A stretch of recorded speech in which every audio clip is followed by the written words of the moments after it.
Jangan simpan semua simpanan anda dalam bentuk emas. Ada satu pepatah bahasa Inggeris yang berbunyi, "Don't put all eggs in one basket because if the basket fall, you will lose all the eggs and left you with none." Bila kita lihat dalam konteks ini, jangan anda letakkan semua simpanan dalam satu tempat. Jika berlaku musibah, anda akan hilang semuanya. Orang yang bijak akan simpan sebahagian dari simpanan mereka dalam bentuk yang mudah cair untuk kegunaan kecemasan. Sebab dalam keadaan terdesak, duit dalam simpanan kecemasan adalah pilihan paling cepat dan mudah untuk kita dapatkan. Dan orang yang bijak juga akan simpan sebahagian daripada simpanan dalam bentuk emas kerana emas adalah pelindung kekayaan yang terbaik.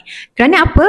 Emas kalis inflasi dan emas adalah aset yang paling mudah untuk dicairkan berbanding hartanah. Emas dalam tangan juga adalah antara simpanan yang terjamin kekayaannya berbanding dengan duit simpanan anda di bank, ASB atau tabung haji. Kerana apa-apa yang berada dalam sistem kewangan 100% bukan di bawah kawalan anda dan simpanan anda boleh disekat pengeluarannya oleh kerajaan, contohnya jika anda jatuh muflis atau terpenjara.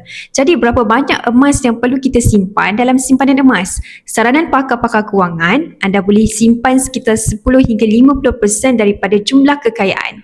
Untuk memulakan simpanan emas bersama Public Gold, anda boleh rujuk pin video saya tentang 5 langkah mudah daftar akaun secara percuma. Saya akan bimbing anda sebaiknya.